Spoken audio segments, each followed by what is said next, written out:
Setelah mengalami kecelakaan parah, seorang wanita muda dinyatakan meninggal dan tak lama setelah itu, dia terbangun di ruang jenazah tempat tubuhnya sedang disiapkan. Tanpa tahu apa yang terjadi, dia harus berjuang untuk menemukan kebenaran. Itulah sebabnya, alur cerita kali ini adalah film Afterlife. Ingatlah bahwa jika kamu suka video-video ini, kamu bisa mendukung channel ini dengan memberi like, subscribe, dan mengaktifkan notifikasi. Ini gratis dan sangat membantu saya untuk terus berkembang. Sekarang, mari kita rangkum cerita yang dimulai dengan memperkenalkan Elliot dan rutinitas sehari-harinya yang tampaknya melibatkan berbicara dengan mayat. Dan berjanji untuk membuat mereka terlihat seperti orang hidup, lalu dia memotret mereka. Tapi ini sebenarnya cerita tentang Anna yang kita temui beberapa detik kemudian dalam situasi canggung dengan pacarnya, Paul. Saat mereka berhubungan intim, Anna terlihat tidak menikmati, dan ini menyebabkan konflik di antara mereka. Lalu Paul mendekati Anna saat dia mandi dan mencoba memperbaiki semuanya. Dia bilang dia bahagia, meskipun ekspresinya justru bilang sebaliknya, dan dia mengucapkan selamat tinggal. Kaca bilang dia mencintainya, lalu Anna tiba di sekolah tempat dia bekerja dan masuk ke salah satu kelas saat dua anak besar sedang mengganggu murid kecilnya, Jack. Dia membela Jack, lalu Jack berterima kasih dan menunjuk ke salah satu anak ayam di kelas yang bilang bahwa itu sudah mati, tapi Anna mengambilnya, melihat bahwa itu masih hidup, dan bilang ke Jack bahwa hewan kecil itu cuma ketakutan. Setelah itu, Anna keluar dari sekolah dan lampu di lorong mulai mati, satu persatu saat dia berjalan. Dia merasa sangat takut dan berusaha untuk keluar dari situ, tapi pintunya terkunci. Tiba-tiba Jack muncul dan menyalakan lampu, lalu bertanya ke gurunya apakah dia takut dengan apa yang terjadi. Dia kemudian membuka pintu tanpa masalah. Di situ, Anna mengucapkan selamat tinggal kepada muridnya karena dia harus pergi ke pemakaman guru pianonya yang sudah tua. Saat masuk ke mobil, dia menyadari bahwa botol obatnya kosong, jadi dia pergi ke apotek. Dalam perjalanan keluar, dia secara kebetulan menemukan salon rambut dan masuk untuk ganti penampilan. Di pemakaman, kita lihat janda terkejut karena Elliot menggunakan bunga favorit suaminya tanpa mengetahuinya. Dia menjawab bahwa dia hanya merasa bunga itu cocok untuk acara tersebut. Saat itu, Anna mendekati tubuh profesor dan berpikir dia melihat mayat itu menggerakkan mulutnya seolah-olah sedang bernapas. Namun, ketika dia melihat lagi, dia menyadari itu pasti hanya imajinasinya. Kemudian, saat dia hendak pergi, Elliot melihatnya dari jendela, menangis dan dengan putus asa mencari sesuatu, tapi untuk sekarang kita belum tahu apa yang dicari. Malam itu, Paul menunggu Anna di sebuah restoran yang bagus, dan suasana jadi canggung ketika dia bilang kalau penampilan baru Anna nggak cocok sama gaya dia. Tapi yang paling penting adalah Paul mengumumkan bahwa dia harus pindah ke Chicago untuk kerja. Saat dia mau melamar, Anna mulai berdebat karena dia pikir Paul mau putus sama dia. Meskipun Paul berusaha menghentikannya, Anna malah kabur dan pergi dalam hujan. Tiba-tiba, sebuah van putih melaju sangat dekat dengan dia, tapi Anna sepertinya nggak terlalu memperhatikan itu. Dia terus menyetir dan mengambil ponselnya, tapi saat dia mulai menekan nomor, kita lihat di latar belakang ada mobil yang menyalipnya dan semuanya jadi gelap. Setelah itu, kita melihat Anna di ruang mayat dengan wajah pucat dan luka di dahinya. Elliot mengambil barang-barangnya dan sebelum membuka pakaiannya, dia membuka matanya dan bertanya di mana dia. Tapi dengan ketenangan yang mengejutkan, Elliot menjawab bahwa dia ada di ruang mayat karena dia sudah mati. Di situ kita tahu bahwa Anna bertabrakan dengan truk yang mengangkut pipa besi, yang menyebabkan kematiannya beberapa jam yang lalu. Dia bilang ke Anna bahwa tubuhnya udah nggak mengalirkan darah lagi, jadi lagi dalam proses pembusukan. Saat itu, Anna kelihatan bingung banget, sama kayak kita. Untuk meyakinkan dia, Elliot nunjukin surat kematian, tapi ini nggak berhasil. Yang kita lihat adalah Anna nggak bisa bergerak, tapi dia masih bisa bicara dan bersikeras bilang ini semua salah sampai Elliot marah dan pergi.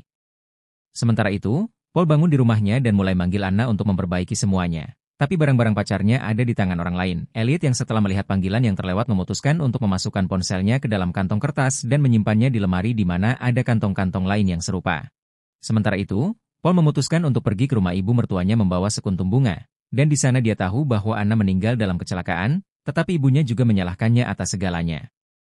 Sementara itu, Elliot berbicara dengan foto mayat seolah-olah itu hidup. Lalu dia bertemu dengan Anna. Dan saat mengobati lukanya, dia memintanya untuk tidak menyakiti dia, tapi dia mengabaikannya. Kemudian dia menyuntiknya dengan sesuatu yang katanya bisa meredakan ototnya. Lalu ibu Anna datang untuk melihat tubuh putrinya dan meminta Elliot mengembalikan warna rambutnya yang coklat, yang merupakan warna alami Anna.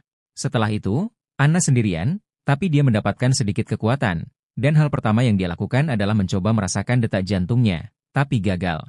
Dia juga mencoba memukul tubuhnya, tapi tidak merasakan sakit. Kemudian dia mencoba menelepon dengan telepon tua, tapi tidak berfungsi. Saat itu, Paul tiba di ruang mayat. Meskipun dia terlihat sedih dan putus asa, Elliot gak ngizinin dia lihat jasadnya karena dia gak punya hubungan hukum sama dia. Anna nyadar ini pas dia berdiri di belakang pintu dan mulai teriak, tapi pacarnya juga gak mau dengerin. Akhirnya Paul pergi putus asa ke kantor polisi nyari temennya, Tom, tapi Tom gak ada. Sambil nunggu, dia ngeliat mobilnya Anna dan mutusin buat masuk ke dalam. Tapi pas dia masuk, dia mulai lihat visi tentang Anna sampai tangan Tom bikin dia sadar. Terus Anna lewat, di ruangan tempat dia berada, dia mengambil sepasang gunting dan menyembunyikannya di belakangnya. Dia menunggu Elliot dan mencoba menyerangnya untuk melarikan diri, tapi dia tidak berhasil karena pintunya terkunci. Meskipun dia mengancam akan membunuh Elliot, dia tidak bisa melakukannya. Saat itulah Elliot mengaku padanya bahwa dia punya kemampuan untuk berbicara dengan orang mati. Kemudian Anna terbangun dan di depannya ada wanita tua yang menatapnya langsung dan dengan suara yang gelap berkata, "Kau belum siap." Itu sebenarnya adalah sebuah visi yang dialaminya, panik dan menghancurkan seluruh ruangan. Tapi Elliot tidak menyadarinya saat itu karena dia ada di pemakaman nenek tua, ngobrol hangat dengan Jack. Keesokan harinya, Paul mulai mendengar bisikan Anna di rumahnya dan juga membayangkan melihatnya, tapi semua itu hanya mimpi. Sementara itu, Elliot kembali dengan Anna dan setibanya dia menggantungkan gaun dan jaketnya di rak. Dia menunjukkan gaun itu padanya, bilang itu adalah gaun untuk pemakamannya, dan sementara dia sibuk, dia mengambil kesempatan untuk secara halus membawa Elliot pergi dengan van putihnya setelah dia menyimpan kunci di saku. Dia menuju ke pom bensin sementara Anna berusaha membuka pintu dengan kunci yang dia curi dari Elliot. Meskipun dia kesulitan, dia berhasil keluar dari ruangan. Tapi saat Elliot mau bayar di pom bensin, dia sadar kalau dia lupa kuncinya dan buru-buru kembali. Kita lihat Anna berjalan melewati rumah menuju pintu depan, dan ketika dia membuka pintu, dia melihat Elliot sudah kembali, jadi dia langsung berlari keluar. Dia menemukan sebuah telepon dan menelepon Paul minta tolong, tapi telepon terdengar dengan gangguan, dan saat itu Elliot menariknya. Dia kemudian menunjukkan cermin, dan dia melihat penampilan dirinya yang seperti mayat, sampai-sampai dia meyakinkan dirinya sendiri bahwa dia sudah mati. Tapi ada dua hal penting yang juga terjadi yang tidak dia sadari. Pertama, Jack berdiri di depan rumah, mengawasinya melalui jendela, dan Elliot kebetulan menyadari ini. Kedua, Anna menghela nafas di depan cermin, menyebabkan napasnya membuat cermin menjadi kabur, sesuatu yang mungkin tidak bisa dilakukan oleh orang mati.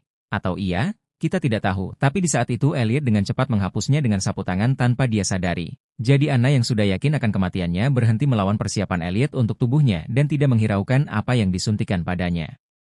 1 hari berlalu dan kita melihat Paul di sekolah mengambil barang-barang pacarnya. Saat dia mau pergi, Jack menyapanya dan bilang bahwa dia melihat guru mereka semalam mengenakan gaun merah di rumah duka. Di situ Paul jadi marah dan minta Jack berhenti bercanda. Tapi anak itu ngotot bilang ke dia mungkin dia nggak cukup mencintainya. Bikin Paul marah dan akhirnya mukul bocah itu di depan semua orang. Sementara itu, seorang polisi datang ke rumah sakit untuk lihat jasad saudaranya yang ada di samping jasad Anna dan minta untuk sendirian. Tapi dia kelihatannya psikopat karena dia malah mendekati tubuh Anna yang telanjang dengan niat mau menyentuhnya. Pas mau ngelakuin itu, dia kaget sama Elliot.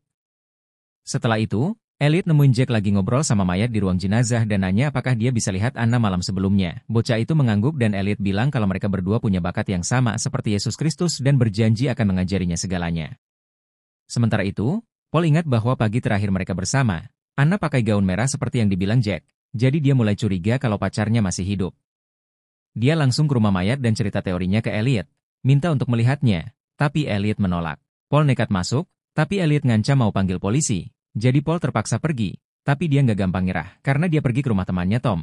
Dia memberitahu bahwa mereka hanya mengambil jeda Anna sebelum menyatakan dia sudah mati, dan bahwa mereka bisa saja memberinya obat bius. Tom tidak percaya padanya, tapi sepertinya polisi lain percaya dan mulai membicarakan zat yang disebut bromida hidronium yang bisa menyebabkan kelumpuhan dalam hitungan detik. Saat itu, Paul juga memberitahu mereka bahwa dia pikir Anna meneleponnya, tapi tentu saja mereka tidak menganggapnya serius. Lalu Tom meyakinkan temannya bahwa apa yang dia bilang itu nggak ada artinya. Lalu Elliot terus mempersiapkan Anna untuk pemakamannya, dan mereka punya percakapan yang dalam di mana Anna mengakui bahwa dia nggak pernah bahagia. Dia bilang, waktu kecil, ibunya mengajarinya bahwa mencintai itu sama dengan menderita, jadi dia berjanji untuk nggak pernah mencintai sampai dia bertemu Paul. Sekarang dia menyesal nggak bilang ke Paul bahwa dia jatuh cinta. Itulah kenapa Elliot membuka pintu dan mengundangnya untuk pergi jika dia benar-benar ingin hidup. Anna pun keluar menuju rumahnya, di mana dia menemukan ibunya, Paul, dan beberapa wanita tua di sekitarnya. Buatlah doa yang mirip dengan pengusiran roh sementara beberapa akan menangkapnya dan dia memuntahkan serangga dari mulutnya. Lalu Anna kembali ke kenyataan dan menemukan dirinya berdiri di pintu ruangan, tidak berani untuk pergi. Saat itu, Elliot memberitahunya bahwa dia mengira Anna berbeda, karena semua orang mengklaim takut mati, padahal sebenarnya mereka takut hidup. Elliot pun mempersiapkan lubang untuk pemakamannya. Dan Jack mengejutkannya dengan meminta dia mengajarinya seperti yang dijanjikan sebelumnya. Dia bilang bahwa semua ini bukan karena gurunya sudah mati, tapi karena dia sudah tidak memiliki kehidupan lagi. Dia mulai berbicara dengan nada merendahkan, bilang bahwa mereka adalah mayat tak bernyawa yang cuma bisa kencing dan berak, dan bahwa egoisme mereka mengambil ruang dari yang hidup. Jadi, sudah jadi tugasnya untuk mengubur mereka pada hari pemakaman tiba. Lalu, Elliot menyuntik Anna dengan sesuatu yang akan membuat ototnya rileks, dan kulitnya terlihat seolah masih hidup. Kita sadar bahwa cairan ini tidak lain adalah bromida hidronium. Tepatnya itu, polisi bilang ke Paul bahwa Anna minta untuk melihat wajahnya sebagai permintaan terakhir. Tapi pas dia pegang cermin, dia nyadar napasnya bikin kaca berembun, dan sepertinya kecurigaan kita benar, soalnya itu bukan sesuatu yang bisa dilakukan orang mati. Kita juga nggak tahu sih. Terus dia bilang ke Anna kalau itu semua cuma imajinasinya. Meskipun dia berusaha melawan, dia udah nggak kuat lagi karena obat-obatan. Dia cuma ngerapiin Anna dan foto dia.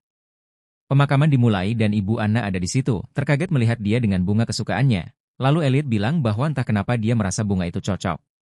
Paul tiba di samping Tom dan mendekati tubuh Anna untuk meletakkan cincin pertunangan di jarinya. Dan hanya bibir serta kelopak matanya yang bergerak sedikit, jadi Elliot dengan gugup memutuskan untuk menutup peti mati. Saat keluar dari pemakaman, Paul minta maaf kepada Jack dan anak itu mengingatkan bahwa dia tidak bilang dia melihat Anna hidup, hanya bilang dia melihatnya. Sementara itu, Elliot lagi-lagi berbicara pada sebuah foto, tapi kali ini foto tubuh Anna dan meletakkannya di samping kumpulan ratusan foto identik di dinding. Saat dia sedang dimakamkan, Anna terbangun di dalam peti mati dan mulai berteriak minta tolong. Sementara itu, di ruang tunggu, Paul mulai menuduh Elliot telah menguburnya hidup-hidup, yang dijawab Elliot bahwa mungkin dia benar dan dia bisa memeriksanya di pemakaman. Ini membuat Paul marah, tapi Elliot menghentikannya dengan mengatakan bahwa waktu tersisa sedikit. Di tengah semua ini, kita melihat Jack mengubur cewek yang sudah kita lihat mati dari awal, meskipun sebenarnya dia masih hidup. Pada saat itu Anna kehabisan oksigen sementara Paul mengemudi dengan kecepatan penuh di tengah banyak kendaraan dan hujan. Tiba-tiba, sebuah cahaya bersinar terang padanya, dan saat dia membuka matanya lagi, jalanan sudah bersih. Lalu sebuah ambulans melintas di depannya, tetapi ambulans itu terus melaju menuju jalan di mana truk Elliot diparkir.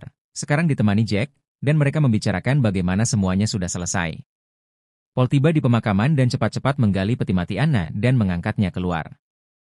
Anna mengambil napasnya dan berkata, suka dia tapi tiba-tiba Paul dengar suara dan suara Anna bilang itu suara gunting yang memotong bajunya. Terus Paul bangun di atas tandung gak bisa bergerak.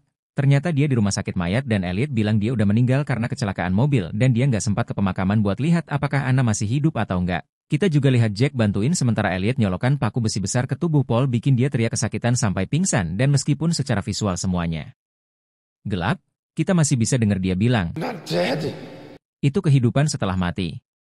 Jangan lupa komen film, like, subscribe, dan aktifin notifikasi biar kamu nggak ketinggalan video selanjutnya.